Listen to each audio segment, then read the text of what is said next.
My name is Billy Monama. I would like to welcome all of you for taking your time, being here. Someone said to me, Billy, it's not the right time. And I asked him, I'm like, what time is right? There's never, what is called, it's not the right time, because at that time that you planned for, you don't know if you're going to die. You don't know if it's going to rain. You don't know what's going to happen. Maybe your wife might be in labor. It might not be a right time. Will never be a right time. So this kind of matter, they need time.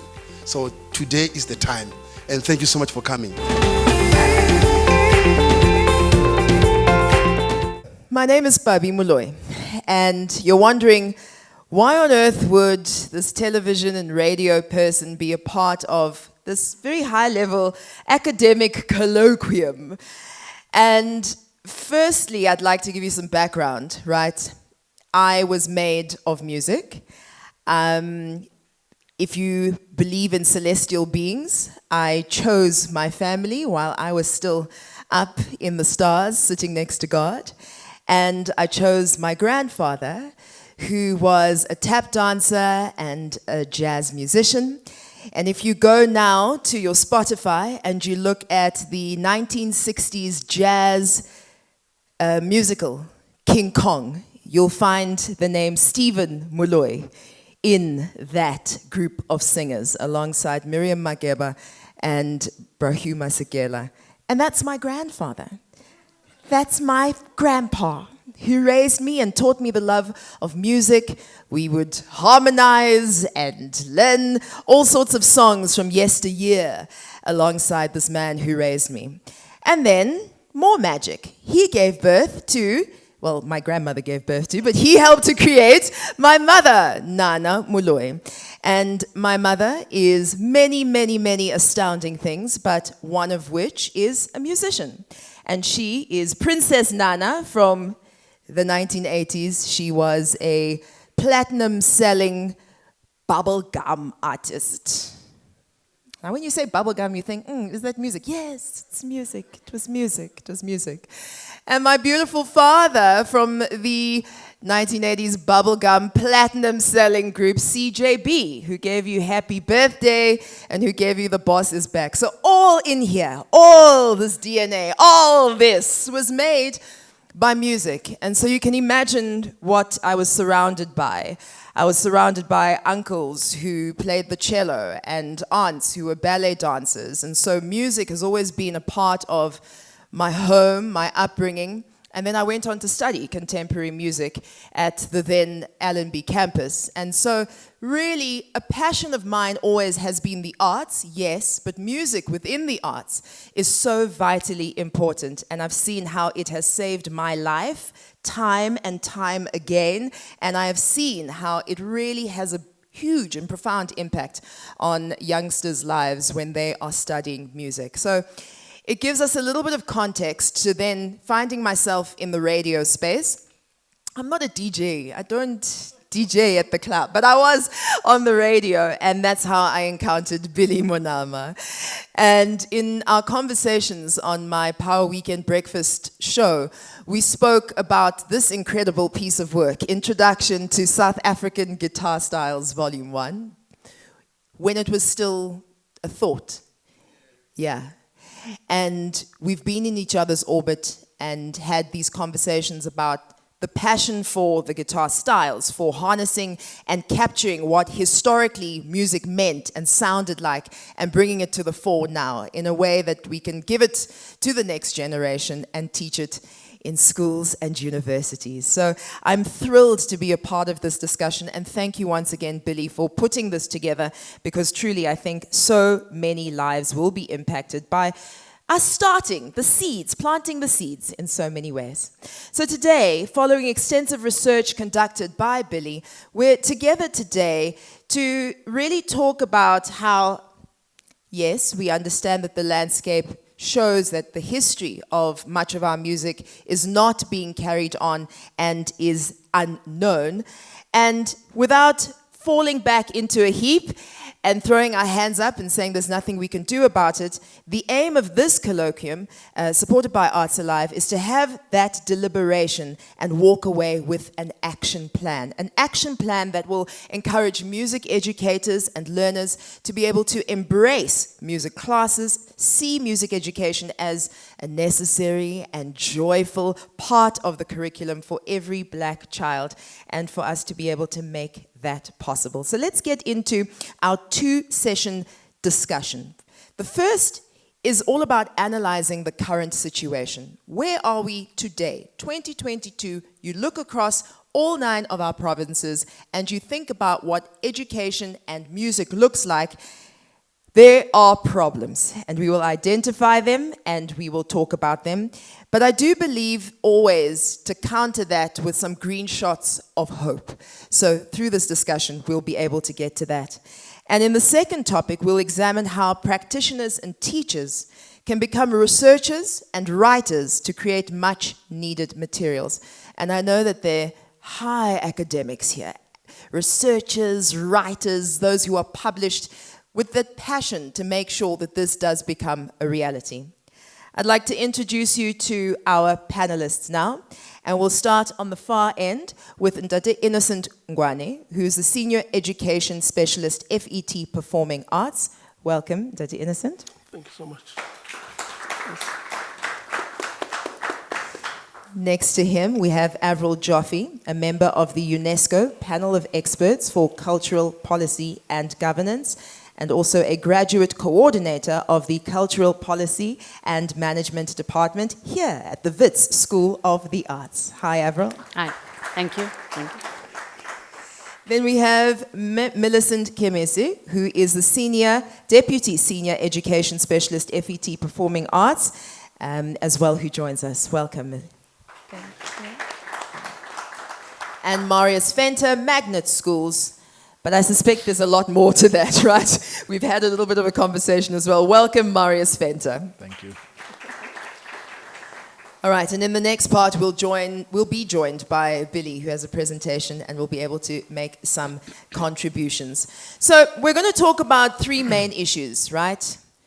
What is the lay of the land when it comes to musical education in South Africa? What should be taught is our first big question. And I suppose I can begin with maybe you, Avril, to talk a little bit about what your observation is about music education in South Africa. And then, let's start with the first question: what should be taught? Well, thank you very much, and it's really lovely to be here. I think it's such an important conversation. So starting off, I'm not somebody that teaches music, but I'm very interested, and I'm always been passionate about what do we do to strengthen the sectors of the arts. How do we bring policy to bear to ensure that there is education, there is training, there is business support, there is intellectual property rights, there is space for creation, there are studios and technical people for production, there are people who distribute and know how to get goods and services of culture to the market. We have places to exhibit and showcase and perform and show the world how wonderful our arts and culture is, how rich in heritage it is, and also to have that grouping of people that talks about the arts, the critics, the radio people, competitions, award ceremonies, because that raises a profile. So that's my field. And when I think about arts education generally and music in particular, my first thought goes to, it's not only that we don't teach enough of the arts, the disciplines, dance, music, theatre. We don't do enough of that, visual arts. We don't even teach people to appreciate the arts. We need to be teaching people how to be exposed to ranges of arts practices, from indigenous practices, contemporary practices, practices that happen from the people you're speaking about, like your grandpa, that knowledge, as you said, is not present in our school system. So not only are kids not getting the discipline of the training, of the discipline of the arts, they're not being taught to appreciate each other's practices, cultural practices. They're also not learning that these are sectors that you can go into as a career. That's what I would want to be teaching in schools. I'd want to be teaching people, what does it mean to be a musician in this world of ours? How not only that it's wonderful and fantastic, but it's also deeply depressing and precarious and confusing and uncertain, and how, we don't really have enough live music venues in our landscape. We don't have enough social protection. If you become a musician and you have gigs, it's wonderful, but if you don't have a gig, what happens? We know about all the research that's happened during COVID, where we found musicians selling their instruments out of pure desperation. That is something I would want to ensure is taught at school level. So by the time a child leaves school, passionate about the arts as they would be, right, and they are, I would want them to understand the landscape they're going into. What is supporting them? Where do they go for funding? Where do they go for support? Who's there to help them on this wonderful new journey that they want to start on? Not to be told you have to be you have to go to university, or you have to be a something. No, you can be a musician. You can be an artist, and there's support to be an artist. I think that's such a great place to start, because I do think that messaging exists. Don't go there. Fear it. There isn't any regulation. But I don't know about the other side of it that talks about how to make yourself a business, to be able to ensure that you are multi-skilled, etc. But let's go back a little bit. Why? Why teach music in schools? Millicent? Thank you very much, Pavi. Before I worked at the job I'm doing now, which is as a curriculum coordinator. I was a teacher. So I taught for many years, and I taught music, and I saw what music does to our learners. They are very disciplined. The music learners were much more disciplined than the overall learners. They had something to come to comfort them, they knew that it is something that they can go out there and be proud of. We had learners that were talented and were not so good in, your physics and your maths, but excelled in music. And those learners will always want to be in a music class. It is difficult because according to our policy, we cannot have everyone taking music as a subject. I come from FET, which is your grade 10 to 12. So at grade 10 level, that's where learners then choose what they want to do, whether they want to come to the music stream, or they want to do, your physics, your accounting, or whatever. Or they want to do maybe dramatic arts, or they want to do dance, you see. So you can't take everyone, because our policy, says you can only take a certain number. And a certain number because you can only have so many teachers at a school, teaching that number of learners. But then the other thing is that we've got also what we call arts and culture. So the arts and culture is done grade 7 to grade 9, but before then we have what we call life skills. So with arts and culture, they get to learn the different art streams. So they do a bit of drama, a bit of music, so there is curriculum for that. But then we don't have specialists at that level. Most of the teachers at that level, it's just any teacher who is interested, who can just come in. Oh, you're interested? Oh, we know. Oh, this one can sing. Or I can dance. I did ballroom somewhere. And the principal then, you come and teach arts and culture. Now, the issue with that is that when the learner then decides, I'm going to choose to do music at grade 10 level, they are not ready. They are not ready to do, whether it's music, whether it's dance, whether it's whatever, they are not ready. And now they have only 3 years, to cover things they should have covered from, when they were much younger. Just like you can't just start maths at grade 10. You need to build the basics. Grade 1, so they don't have basics. And then at grade 10 level, that's when they start the basics. So you imagine when you get to grade 12, you're still not really there. And then you have to go whichever you want to continue studying, then you go to university. But yes, those learners that have chosen to want to study music, we've seen a lot of difference in them. I heard Avril saying that they might fear taking music because, maybe they continue with music as a career because they don't know about the business. Actually, we have that in our curriculum. We have music industry in our curriculum. We teach them about the music industry, and we even have a PET. It is a practical arts task where they have to go themselves to do research on how they have to come to maybe do a concert. And they have to develop their own posters. They have to make sure that the music that they're going to perform, if somebody else's music, it is registered. We make it live, like Amazing. We give them SAMRO forms. They need to fill in the SAMRO forms, like they're going to register it. You teach them all those things, and then they come and perform. And then they have to do what you call program notes to say who they are performing and all that. And then they perform. So we do, it's not in a large scale, so maybe it's in a small scale, but it is done. When you talk about not on a large scale, but in a small scale, what do you mean? I mean, we can't do everything. Music business is, I'm sure it's big. But what about accessibility across schools? How many schools, how accessible is that across the... We don't have a lot of schools that are taking music. Yeah. We don't. In the whole of Gauteng, we have 32 schools. But what we call, Billy, we don't call them black schools because...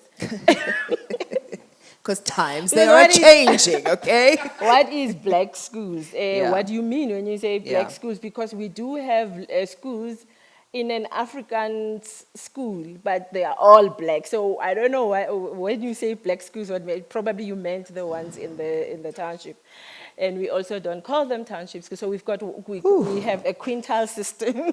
Yes. We've got a quintile system. So we have like quintile 1, 2, 3. Those are no fee paying schools. So, and those are the schools I think you are referring to, where there's not much. And I said 32 schools, and there's only 6 out of the 32 that are in that quintile 1, 2, 3. So I'm writing down quintile 1 to 3 because I suspect that we're going to make this little error from time to time through our conversation. Quintile 1 to 3. Yeah, so they don't pay, it's the no fee paying. So everything is done for them. If they choose to take music, then it means the little budget that they get, they have to also buy music instruments and make sure that each learner has a music instruments, and it is very expensive. And then the principals choose, no, wait, we're not taking this. It's too expensive. We cannot introduce music. But then that's where Maria's comes in with the magnet schools. So I said 32, and these are the schools that are taking music as a subject at grade 10 to 12. Right. Then we have the magnet schools, and Marius maybe can then talk on the magnet schools, what the magnet schools that do, because there's more teaching of music in the magnet schools. Yes. And the magnet schools also, it's a school based in maybe a high school or one primary school, but they don't only teach that one school. They have about 6 other schools that are taught, learners coming from 6 other schools that are taught here. So it becomes, you've got more learners that are being taught. Brilliant. music. I mean, Marius, then perfectly, Millicent has brought you into the conversation at this particular point. Talk to us a little bit about the magnet school concept, and then also maybe tell us a little bit more about what it is that you do within musical education. Bobby, thank you very much. Millicent, thank you for dropping me. That's fine. I can go. You said everything already. So, yes, okay. I'm just who I am, work for education department, and responsible or working in the school sport extracurricular directorate. I'm responsible for the youth and culture. So that is all the cultural programs after contact time. So I'm not curriculum, I'm the outside of curriculum person. So that's why myself and Millicent work so well together. She's in school, I'm out of school. And then in 2000, the program that is now called the Magnet Schools was born.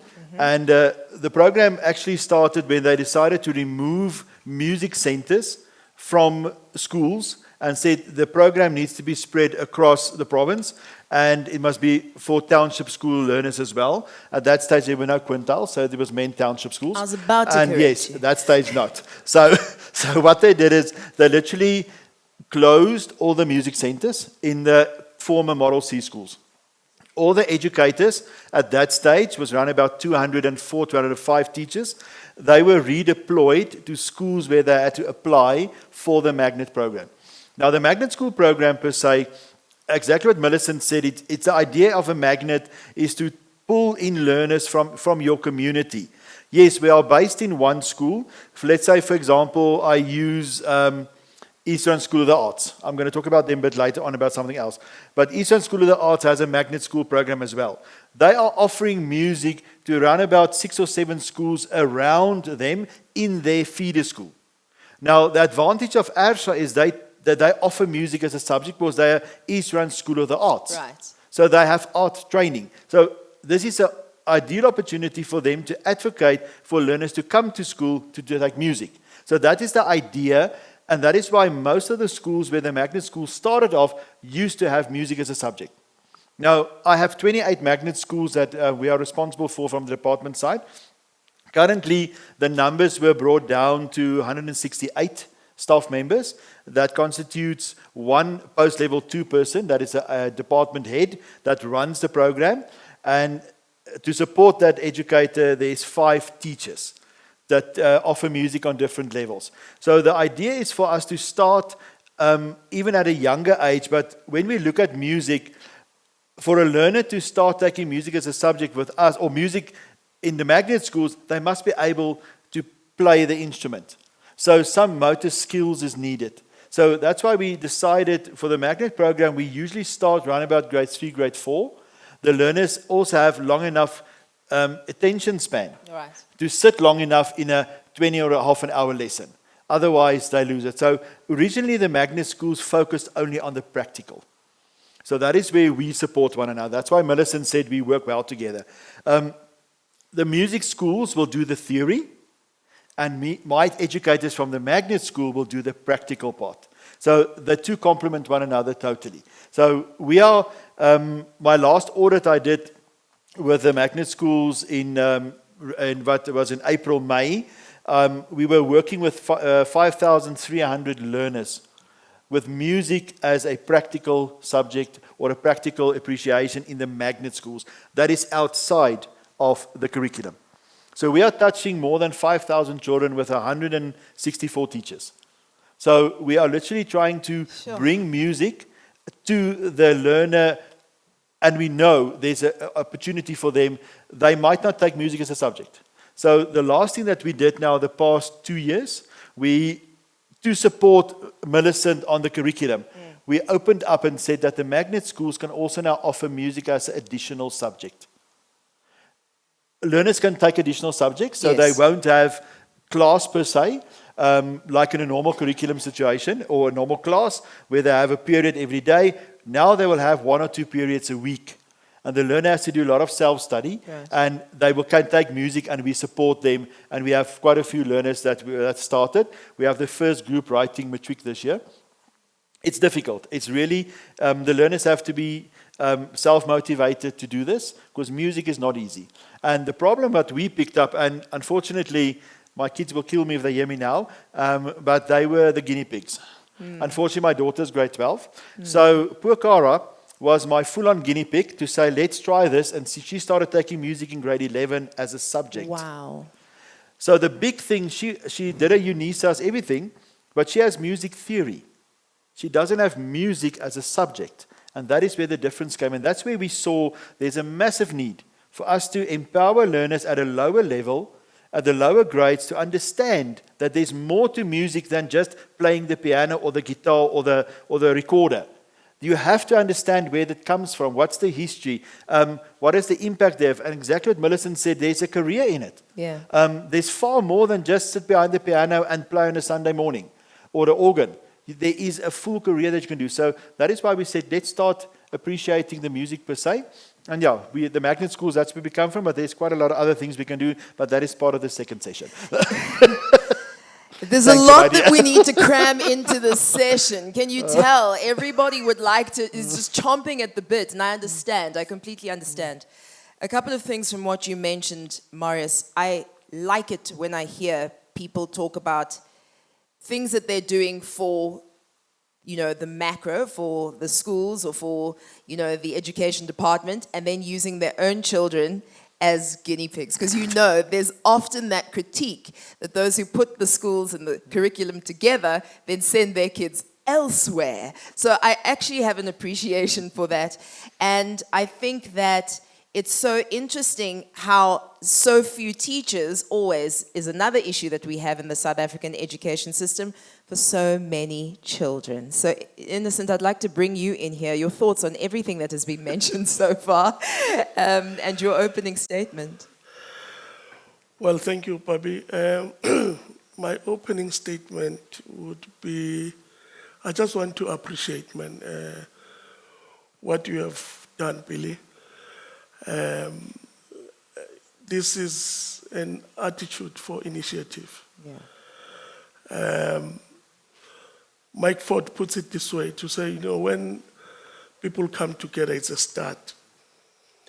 And when they keep together, they make progress. And when they cooperate with each other, then they attain success, they achieve. So I'm glad that we are at the formation level here. It's a start. It's not the first of necessarily its kind. There have been discussions previous years before, but I think the manner in which this is done, I think it goes with youthfulness in it, and I'm grateful. So thank you for that. And two, I'm glad that my coordinator has just indicated that we don't have black schools, and I think that is covered.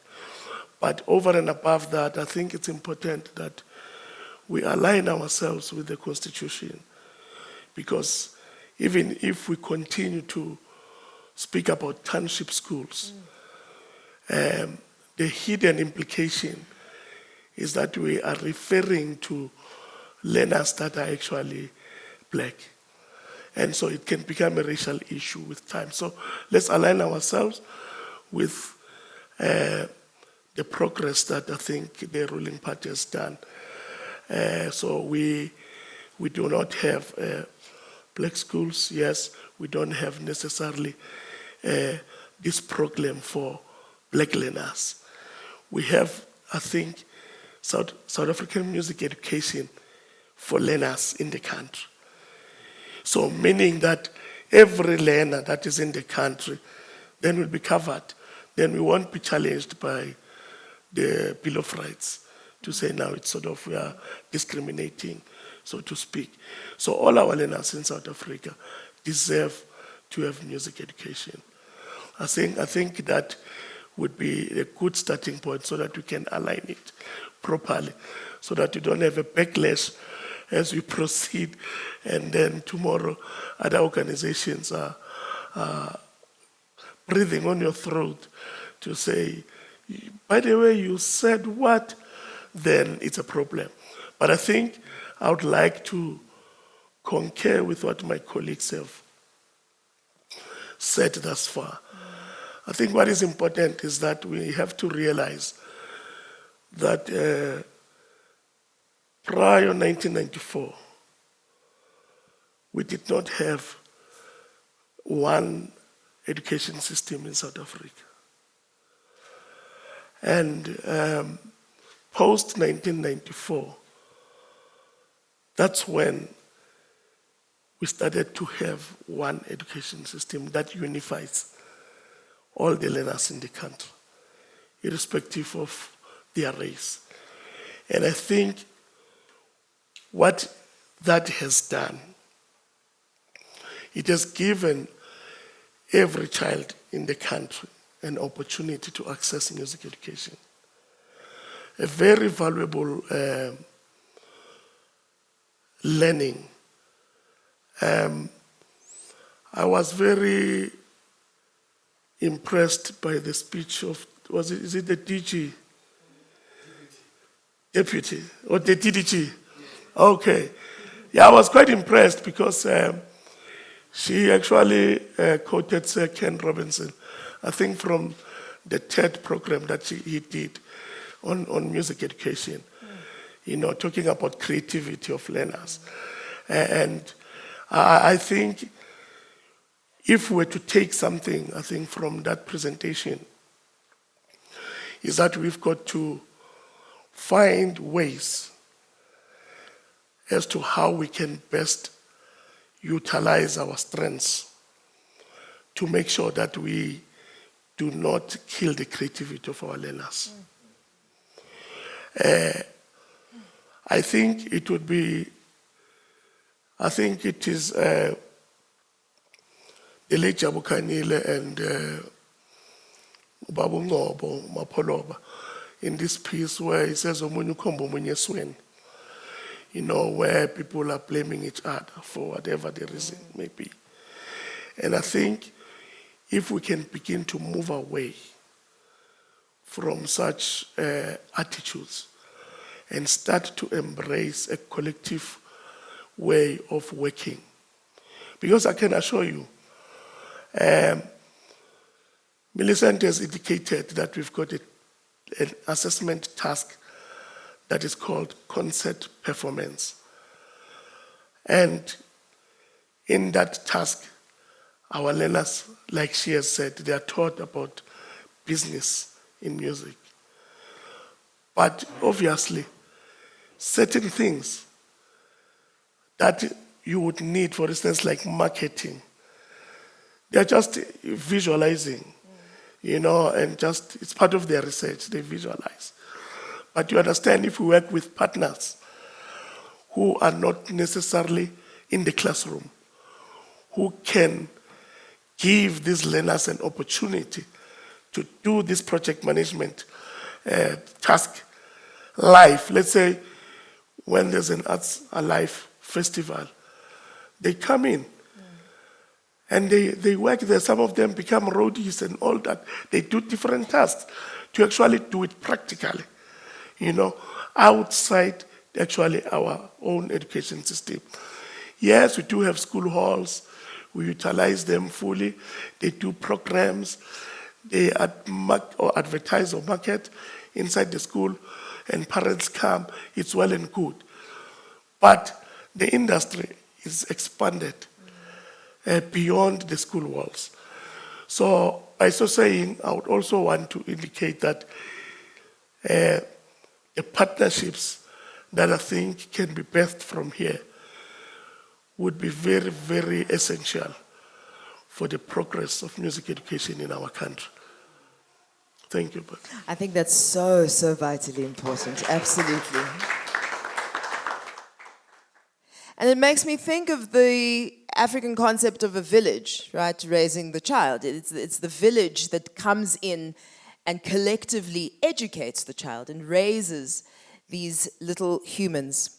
Let's talk a little bit about material and what material is available. And maybe I can stay with you, Innocent, for this one for a little bit. Indigenous African Music Stream 6 in caps. So how much learning and support materials are available to execute South African musical styles? Yeah, thank you. It's a difficult one. Perhaps let me start here. The Curriculum and Assessment Policy Statement, abbreviated as CAPS, has given an opportunity to our leaders in the country to make a choice between Western art music, jazz, and indigenous African music. So there are 3 streams. Then, historically, the Western art music has enjoyed a plethora of resources, even right up to university level. I mean, I studied here. When I came into this place, I thought, wow, I spent my 4 years in this building, you know. So that there's lots of resources for Western art music. Jazz, yes, but you need to find out. Indigenous African music, we have a challenge. However, we've had people who have, since CAPS was birthed, 2012, because it came as a combination of what we call revised national curriculum statement and national curriculum statement. Together they were made one document and they made CAPS. So because the RNCS was from grade R to grade 9, then NCS, which is National Curriculum Statement, was grade 10 to 12. Then they were both combined to have a document that starts from grade R to grade 12, which is the document you are having. So there have been people, I mean, there are books now that our teachers find solace to refer from them. We did have, for instance, a textbook, the very first textbook that we used that tried to cover all the streams, you know. Now in the department, of course, books have got to be screened before they actually are taken into the classroom. All what we refer to as LTSM, learning, teaching, and support material, they have got to be screened by the national department. There's a committee that screens those so that they can check issues of bias. You know, there are balancing checks that have got to be done first, and then it can go into the classroom. So we've had that very first textbook, but obviously its term ended. Then since, I think, 2013, 2015, somewhere there, we have not had a textbook. And I'll tell you why. Because you see, the 3 streams are big in themselves. And now to try and capture a full curriculum from Western art music and jazz and then indigenous African music into one book, a lot has got to be trimmed along the way. And which to an extent then it doesn't do justice. For instance, when we had a discussion with Billy just 3 to 4 weeks ago, we indicated to him that actually, Billy, you know, the styles you are referring to, we have covered them in the curriculum. They are there.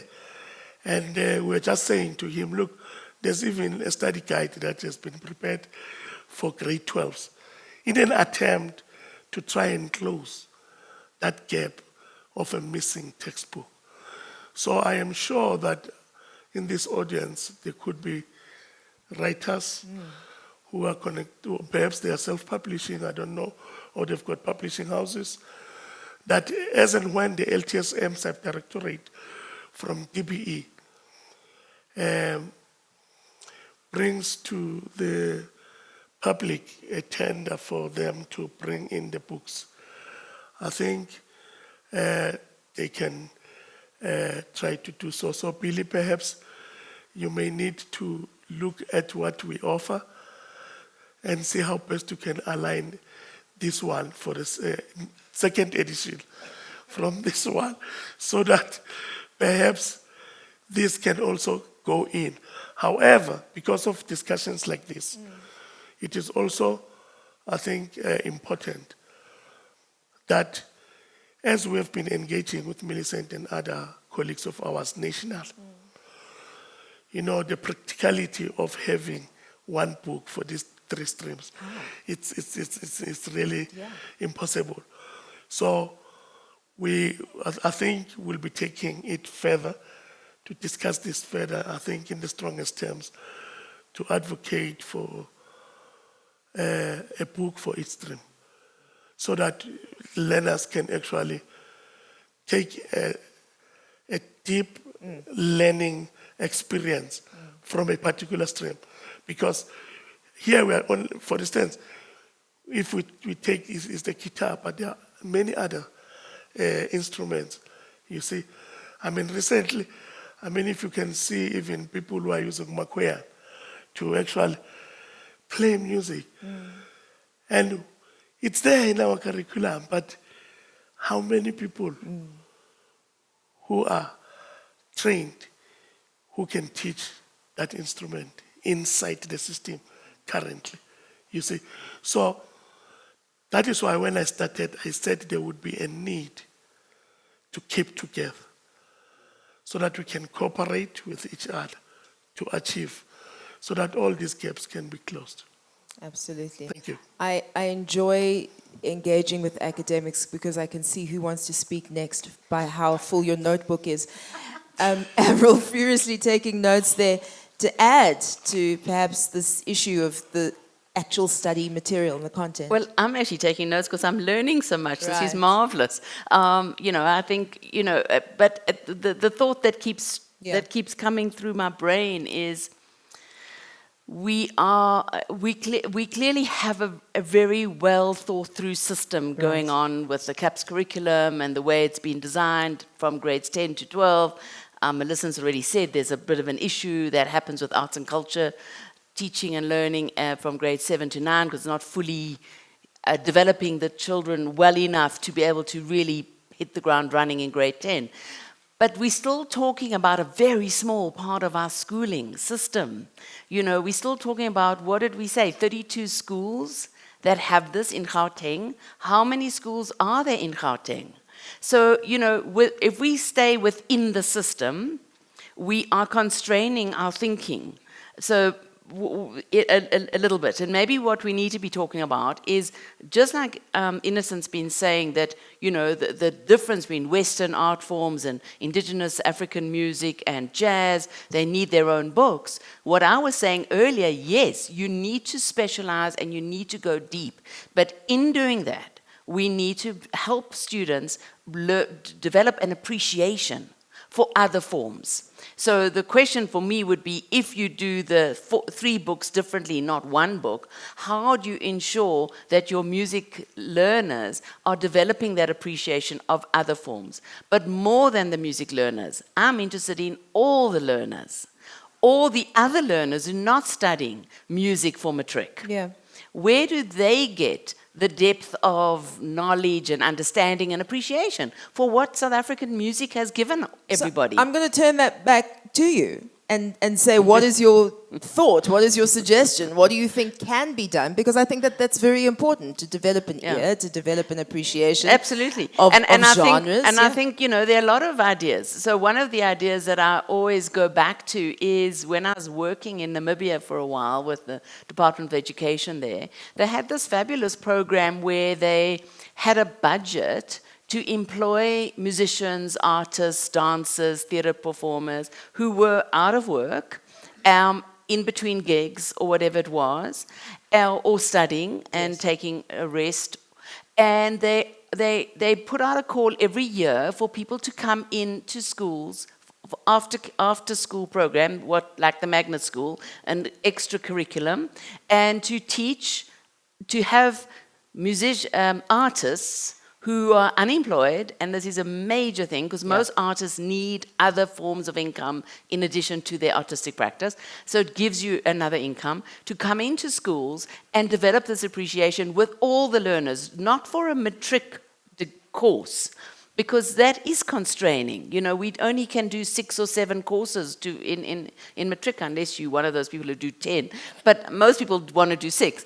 But people I know from my kids having gone through school, how all of them did not do the arts, but they all participated in the arts. Right. Either participated in the drama shows or the music shows, or they put on events, or they got behind the sound desk. My youngest kid got interested in the sound, and those opportunities is what I'm interested in, is giving that to all children, so that all children come out of school not necessarily as a musician, because that will be for the select few, but with that wonderful appreciation of music, of the arts in general. And how do we do that? Your question. So one is after school programs, by bringing artists into schools and giving them space to develop curricula, because it's not for sort of exams. Yeah. So it can be anything. It can be just, come jam with me. Yeah. Come dance with me. I'm a hip hop dancer and I'm going to run some programs or whatever. So that's one way. So that's the Namibian way. Another way is to, as the magnet schools have started, is to expand the magnet schools dramatically. I would, if I was a policy in authority, I would put much more money into the magnet schools, because I would want all children to have access to any forms of the arts and culture that they're not getting in schools. We know it's not being taught sufficiently in all the schools. So that's where I would put my money. I think that's so interesting, because we also talk about children who don't really have anywhere to be after school, and that could be a space to be that bridges both of those issues. When you said, Avril, pour more money into the magnet schools, over to you, Magnus. Just to add, what will you do with the money? Yeah, yeah. And I'll come to you straight after. Okay. Money. That is always the question. Okay, let's answer one or two things first. We have quite a few programs running outside of the magnet school as well, and we'll get to the magnet just now. We also have the program that has recently been launched by the Premier, previous Premier, and the 2 MECs for Education and Sport, Arts, Culture and Recreation. It's called the Creactive program. Creactive. So it's create, but it's actually called Creactive. So it's being creative and being active. So they put the two together. So it is an after-school program, going to the after-school, for the no-fee paying schools, right, where both departments are really trying to get the learners to be active and holistically developed. So originally it started as what was known as the Wednesday leagues in the townships. I'm going to go back to townships quickly. The Wednesday leagues, where on a Wednesday all the learners will go play soccer, or they'll go play netball, or they do something. So that was pre-94. So the program has been revived, and we have included the arts. Because we said a child can not only play football. Right. So not all kids play football. Not all kids do netball. So that's the 2 codes they're focusing on. So we said we want to bring in all the rest. So we are bringing in the dance. We are bringing in our iStateFit that we have. We have a massive iStateFit that we run. So the kids must be involved there. And this is for primary and secondary school kids. We have a DJ program running. We have a war cry program for the appreciation part. Because the kids see on the schools live app where the kids play on Saturday school sport, and it's only these high-level schools, and you see these boys and these learners in their blazers screaming and shouting and chanting. So we said, but why can't it happen everywhere? So we are bringing that to the quintile 1 to 3 schools as well. So let's teach them how to do that. So that's the appreciation part of it. So we're also teaching them how to write songs and how to do that. And this is full-on support from Sport and Recreation, our sister department, the Creative Arts and Industries Directorate. So they are really supporting us fully on that. Then, as Avril has said also, the expansion of the magnet school. Now, as you rightfully said, it's a policy issue. And we worked, Melissa, how many years on the Innocent, you also know. It took us, 9 years for the magnet schools, 8 to 9 years for a document to be approved for the magnet schools to function as a magnet school and to have something officially on paper. It took us 8 to 9 years. Because unfortunately, there is a system we have to go through in the chamber. And before anything is done, it must go to chamber. And then the chamber and the unions are involved, and it's up and down, and we only have 4 meetings a year. So you only have 4 meetings. Wow. So, yes, so you have 4 meetings to discuss things in a year, and that means it stands over to the next year. So it took us many years. So the last year, 2 years, Melissa's predecessor and herself jumped in, and we decided if it can work for music, why can't it work for performing arts per se? So we are currently busy, and we've got approval to draft a document to introduce drama and dance as part of the magnet schools. So we are now we're in the process of finding the budget, because we have to now pay these practitioners and educators. So we are in the process now to look at that, and also feasibility of how many people to appoint over a period of time to increment as time goes. Yes, budget would have been wonderful, but unfortunately there is no budget for the magnet schools. I'm utilizing my voted funds for my programs to give funding for magnet schools for a bit of LTSM. So yes, there's a very, very big need. But as we know, if a program works and you motivate for a program, to the powers that be, funding can be found somewhere. So we're in that process of the magnet schools finding funding somewhere. So we are busy with that one. So are you saying we can see that turnaround by 2030? You are very quick, my dear. No, we are pushing for that. No, don't worry. Yeah. We are luckily, I think things have changed a lot. And I think the fact that it took us quite a long time to put in place for the magnet school music, for the introduction of the performing arts, it will now be just an add-on. Remember, it's an amendment to the program, and that won't be it. So we are really pushing for 2024, because the budget year already, the budget year is finished for 23, it has been allocated, so we are pushing for 2024 to introduce the performing arts into the magnet schools, where a learner can also, just out of appreciation, also take it as a subject, do something and for a career as well. So we are literally trying to, with the support of Sports and Rec, curriculum ourselves from extracurricular, to give the learners a platform, because that is our job. We are giving platform for the curriculum kids to live out their dream, and hopefully people from university see, and then they offer these kids a bursary, an opportunity, and an internship so they can also grow. Part of another program we have, before I hand over to my colleague, is the Presidential Youth Initiative Program, Employment Initiative, the PYEI program. So the past 2 years, as part of 3 years, part of COVID, the National Department introduced the Employment Initiative to assist educators in class. So we were very fortunate in the last round, we were also allocated sports and arts facilitators. Now this is for unemployed youth under the age of 35 that has no income, to get a stipend and be in schools and be part of the arts and the sports. So that opportunity is there. I know it has closed now. They're busy with interviews. We're going into the 5th phase of it already. And we are trying literally to get people to apply. And unfortunately, the people that apply are not the qualified. We are looking at people and they want to do the arts, but the qualified people that don't have work are not applying, because they say, I can't work only for 4,000 Rand a month. I see. But you are getting a foot into the door. Just to give you what happened in my wife's school, she also had a school, and they employed a few of these PYEIs to do the program.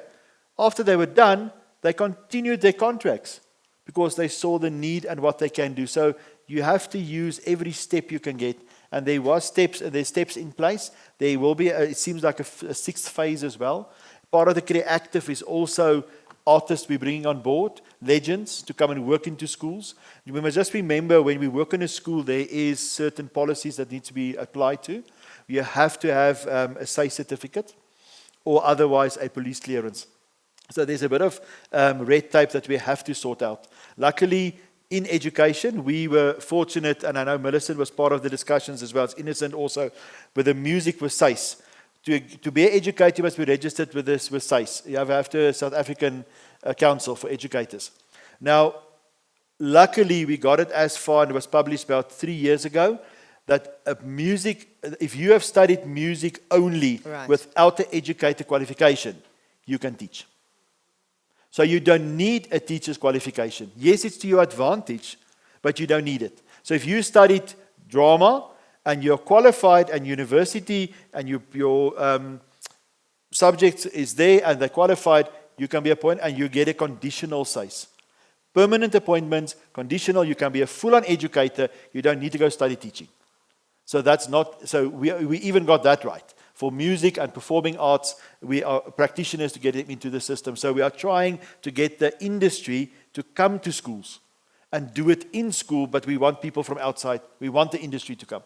So when you say legends, what are you talking about? I'm talking the legends of the music, legends of the arts. Right. The people that are, as you said, going on a sabbatical. Right. I need to take a break for a few years. And they'll be Come coming to plow do back. what? They can plow back into the community. Right. They can plow back into the schools. They can bring their knowledge into the school in the afternoon program. Exactly what she said. I can come and jam in the afternoon. I have a little dance group. I can bring them in. I work. We went to Western Cape during the July holiday for something else. And we went to visit what Sports and Rec is doing there. And they're exactly implementing what we are now aspiring to. So they are already, the programs are there. We just need to now tap on it, and we need to build onto that further. Thank you. Millicent? I will keep on talking, so. You wanted to add more? Yes. No, he has said what I wanted to add, because I wanted to speak on what we are working on bringing in the drama and dance magnet schools, so that we have a full performing arts magnet schools. Yeah, I wanted to add that, but he has already spoken about them. Also to add on, you also have the Sekharona Festival. You also didn't speak about the Sekharona, but yeah, we also have a Sekharona Festival, whereby learners, they don't have to be studying music, in grades 10 to 12. It's any learner who wants to participate. Then they perform something for drama, dance, visual arts, design. They present their artworks and also music. So that festival happens every once a year, but obviously it takes time for them to be, they have to prepare all that excitement when they are preparing for this festival. And then I wanted to go back to the material. Yes, please. Yeah.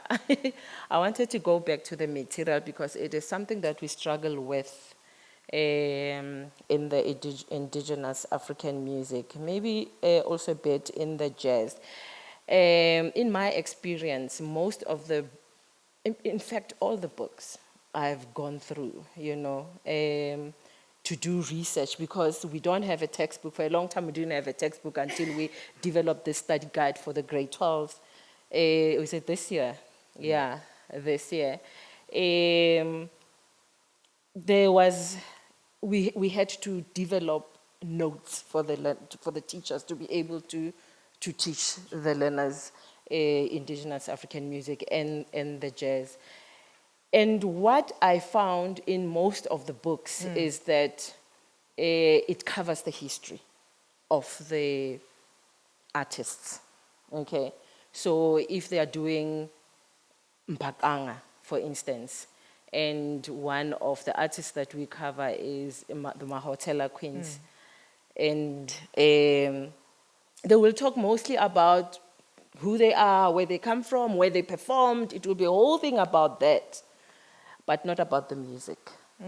So, And learners need to know how to analyze the music. When you say the music is Mbaqanga, how do you know? When you hear a Mbaqanga song, can you tell that it is Mbaqanga? What makes you say that it is Mbaqanga? So you need to have all those, characteristics. You have to know that those characteristics that make that song Mbaqanga. We have that in the Western art, no problem. We've got many books. They explain when you say something is classical, when you say this work is from the classical era.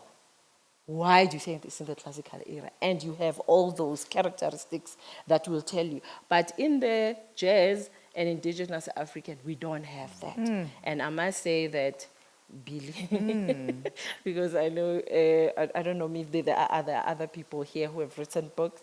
This is something that we lack. But then I think you've gone a bit more than that, where you have a CD, a video, where you demonstrate what you mean when you say this Maskanda piece is in Isishameni. What is Isishameni? How does it differ from the other style of Maskanda? And then you explain it so that when I hear the two styles, I'm able to differentiate the two. And this is what our learners are learning. But it is difficult when we don't have a material or books that actually explain this. Sure. Yeah.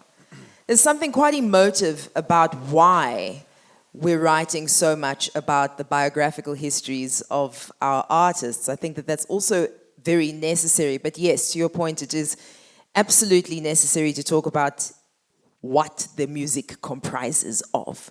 So if somebody, I know this will get broadcast or shared, or even somebody in this room right now, has that kind of knowledge, what checks and balances, 8-year meetings twice a year, do people have to go through in order to submit something that can actually become set books eventually?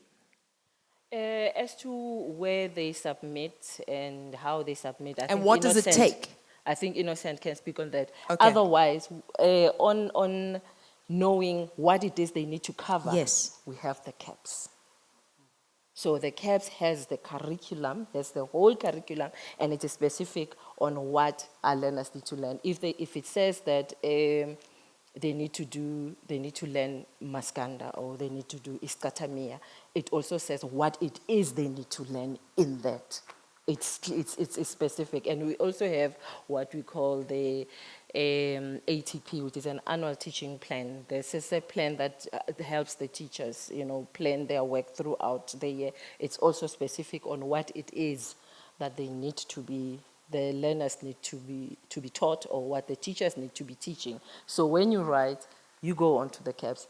It is clear. And you add on to it. I imagine if you think more should be added or different should be added, that's where you go. Talking about adding, I think in 2024, because what Millicent is referring to, the annual teaching plans that the teachers are using at the current stage. Right. We have just finalized the ones for 2023 for them to actually use. But there will be then the strengthening of the CAPS by 2025. So meaning in 2024, the gaps that we have identified and the things that we feel are necessary to augment what is already there, or to even not just augment, but to bring more clarity and more depth. For instance, just one thing, we have a section in the CAPS that is actually incomplete. All sub-genres of cultural groups, ethnic groups, we have them, but we don't have the koi and the sun. It's there, and we have absolutely nothing on it. And so it's something that has got to be done. And I mean, if you look at, I think Pops Mohammed has done a lot with the core and the send. But it's like I said earlier on, that you see, where we are, we have to find perfect collaborations Yeah.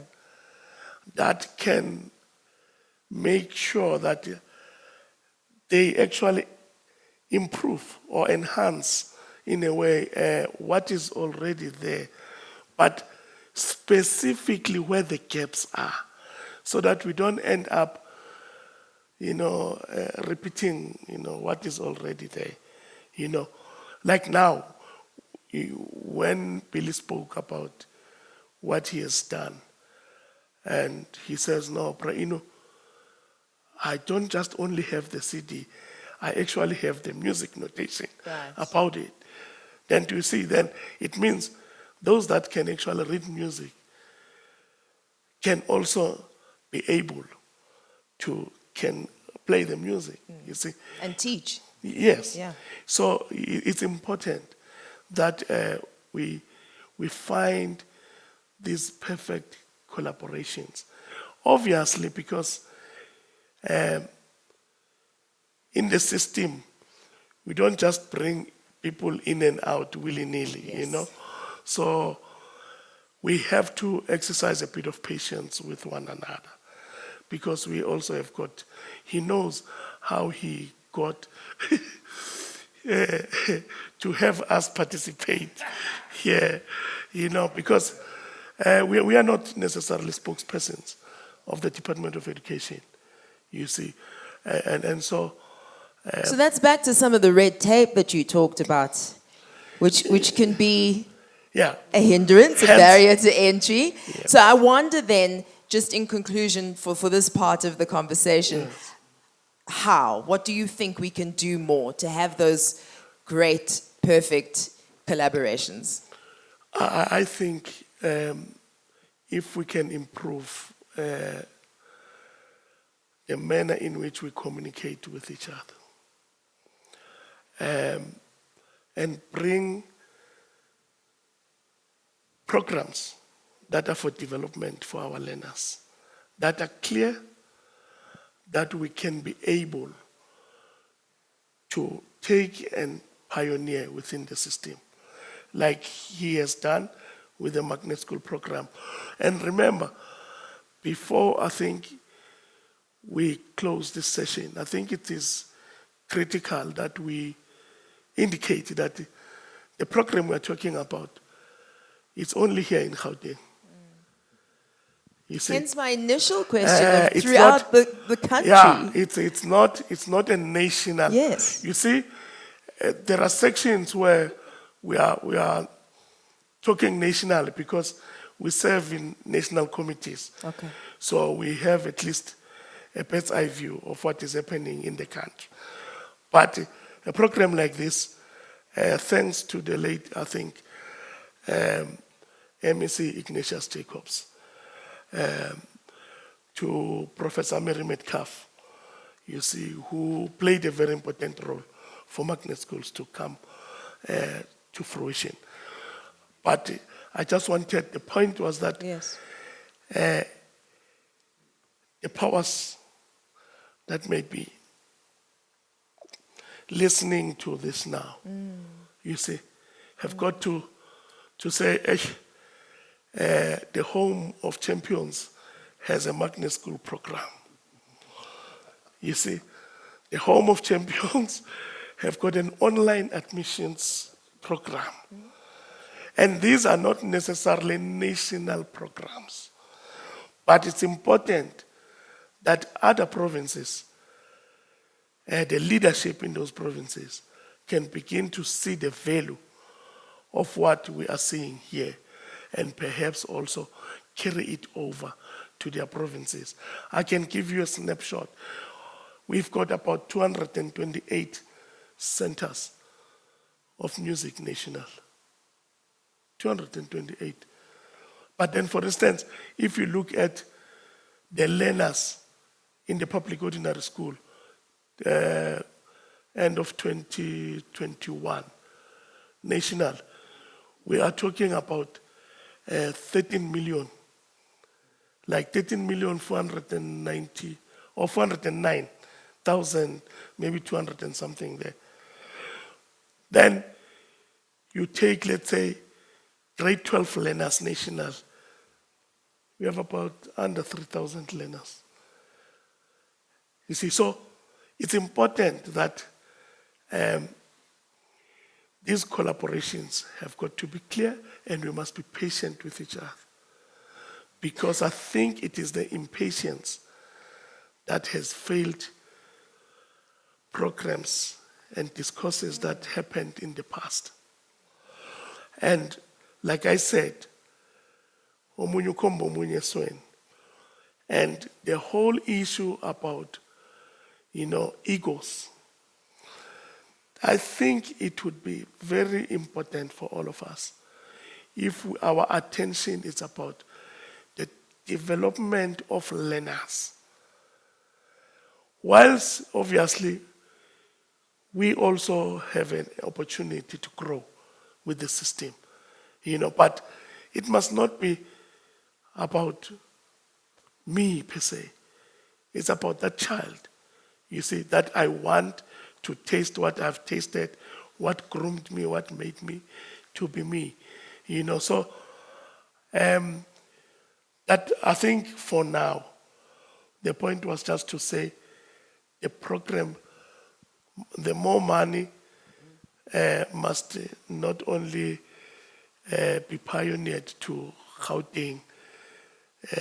As we speak, there's no program in Limpopo in music, but there's music happening. Of course. A lot of it. Of course. You see, we've got, colleagues of ours who bemoan the fact that they can't do it in schools. You see, so, for instance, in Northern Cape, there were 2 schools that actually did music. Northern Cape, 2 schools, about 5 learners.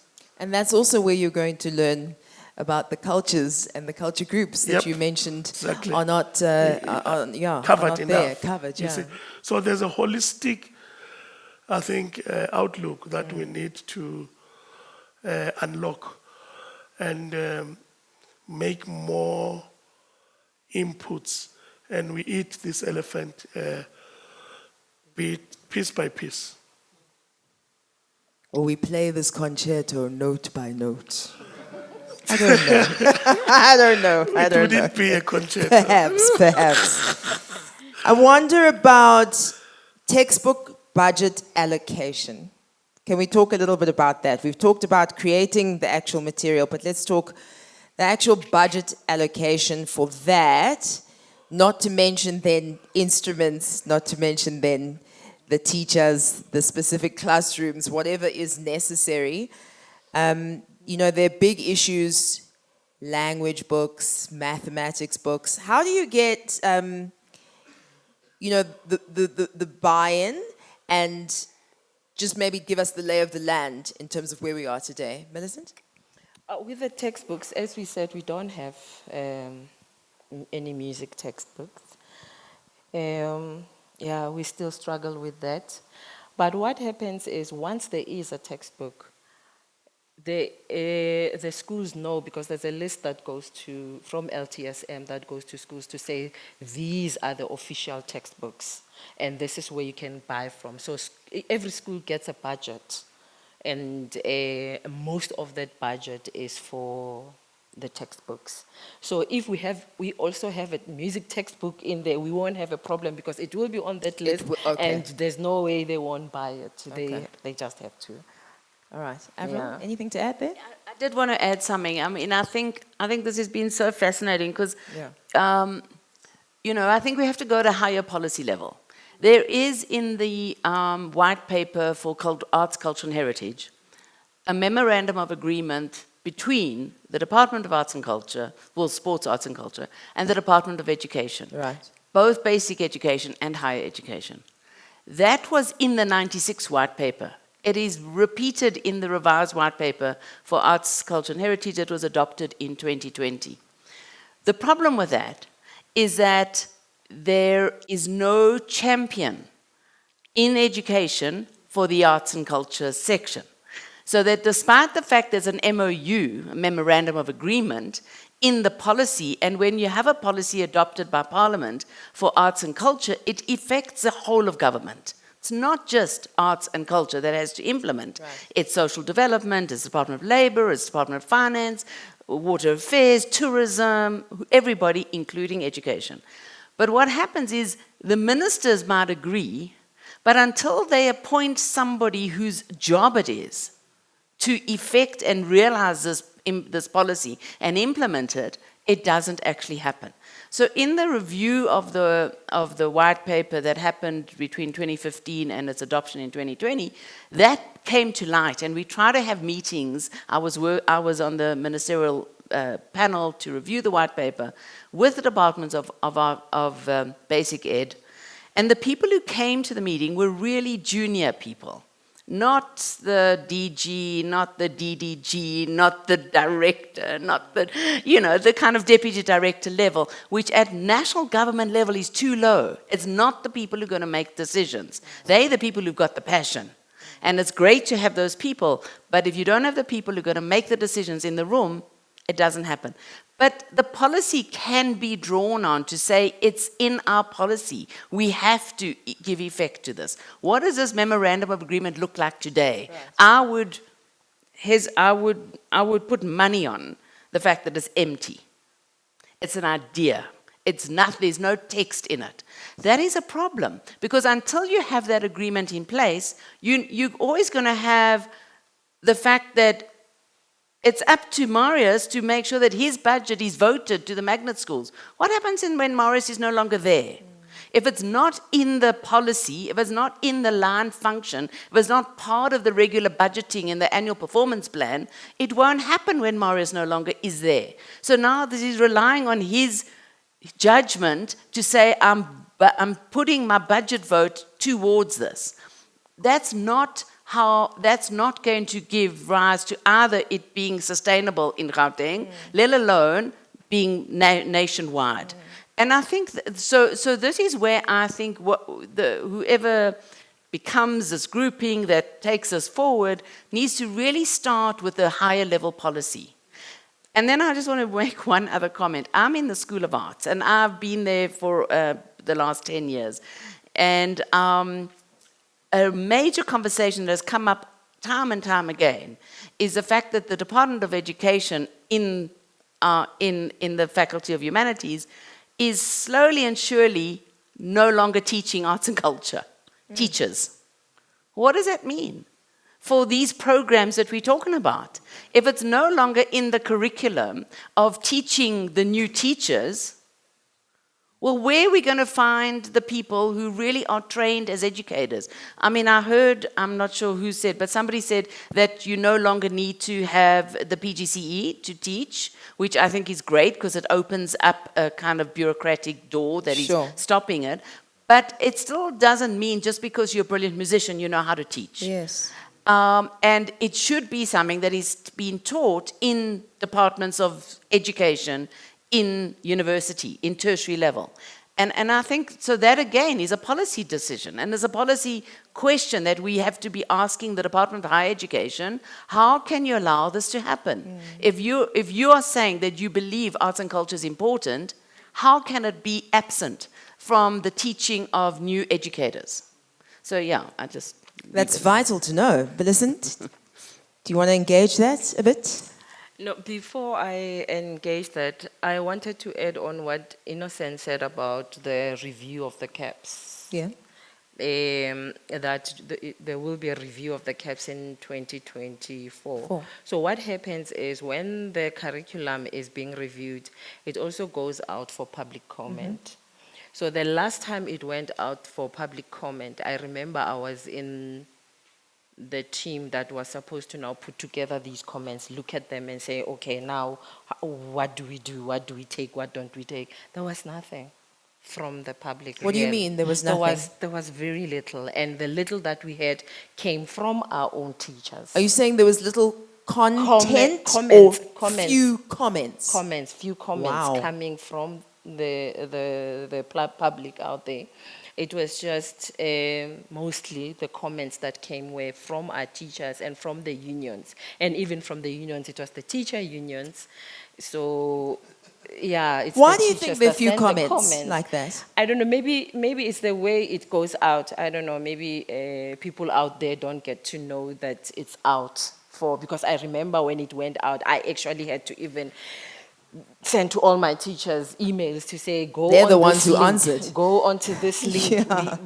and comment, because that will help, it's not easy to put together a curriculum. Because there's so much out there, and it helps when you have different types of people in the music that would say, how about adding this and doing it this way, take this one out and put this one in. So so there is that it goes out for public comments, and then only after it goes out for public comments it can be completed and I'm just signed. having a giggle because I'm a person who's quite well informed, and I read and I go and I'm on talk radio. And very often I hear that this went out for public comment. Where? Page what of which publication? Yeah. And with the patience for each other that we're talking about, I think perhaps as a broadcaster, as a person in my position, use us. Come to us as well. We'll also be part of making sure that information is disseminated, but perhaps we need to review how public comment is asked for. Yeah. Yeah. And then your final comment on what Avril had to say, if you have that. And then we have to take a quick bio break. That's what we call it now. Innocent? Yeah, I just wanted to talk about the issue of teaching that she raised. Right, perfect. I think it's important that we do not take it lightly, that people need to be taught. How to teach. Yes. Much as you can have people who have a natural inclination Right.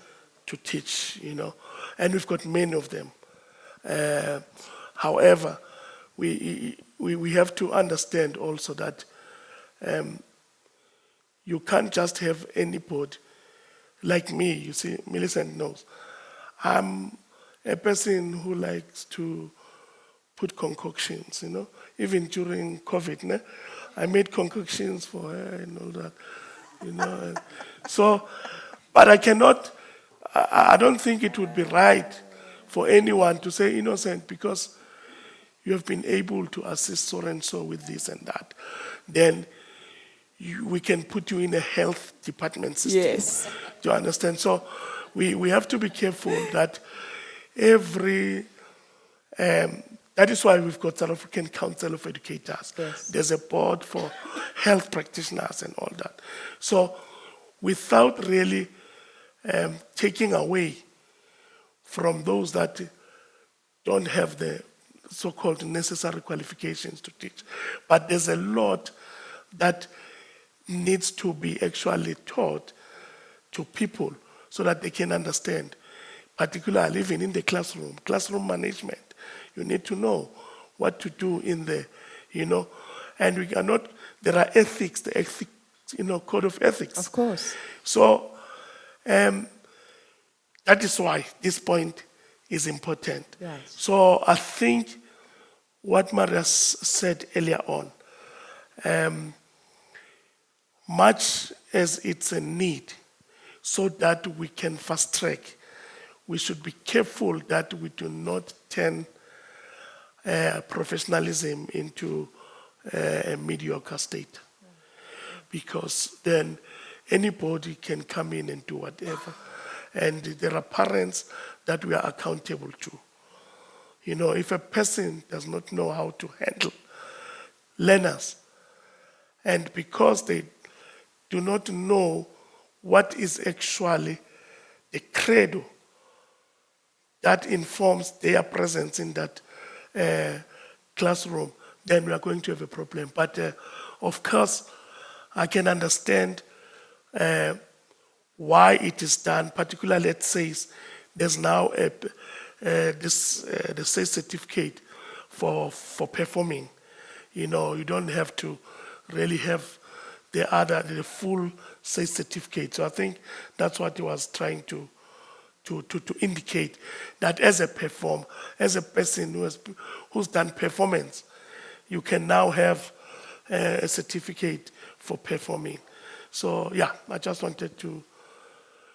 Okay, fantastic. I do feel like there is so much to be discussed that, you know, even just this one colonial. Who was that? Yeah, That wasn't no. me. Hey, Colloquium. let's call that. What was that? Please, No, I need no. some concoction to get rid of that. After this one discussion, there will be so many more discussions that need to be had. So we're going to have a short break, and then we're going to come back, and Billy's going to come and talk to us a little bit, and we'll also expand on the next part of our discussion about who should teach. I think that if we aim to have something moving forward that we have come to out of this discussion with, I think from here, teaching teachers was a very big part of it. Public comment and how to get more discussion into the decision making and those points about creating textbooks moving forward. So Billy, you're my boss tonight. How long is the break? Well, I mean, It's 8:10. Yeah, I've prepared something like nice dinnerish kind of a thing. Okay. And some beautiful beverages. How long do beautiful beverages and dinners take? Can we make 30? We can do that. Is everyone happy Can with make that? 30. We can do that. It's not a democracy. 20. 20. 20. It's a okay. democracy. Okay, it's a democracy. I They say didn't know. 20. They 20. 20 minutes. The people they've spoken. All right, the people have spoken in 20 minutes' time. Then please, if we could make our way back into the 20. venue.